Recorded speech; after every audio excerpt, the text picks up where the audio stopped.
ኢትዮጵያ ውስጥ እኮ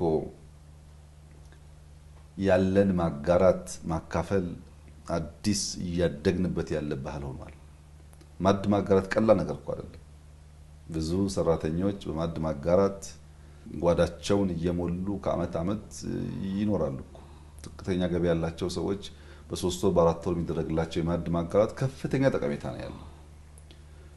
ብዙ ቦታ ይደረጋል። መመገቢያ ቦታ እያበጁ በሺ የሚቆጠሩ ሰዎች በቀን አንዴ በቀን ሁለቴ አዛውንቶች ትላልቅ ሰዎች የሚመገቡበት ስፍራ እየተመቻቸ እየመጣ ነው ያለው። ያም የማህበረሰቡ ሪስፖንስ ሆቴሎች፣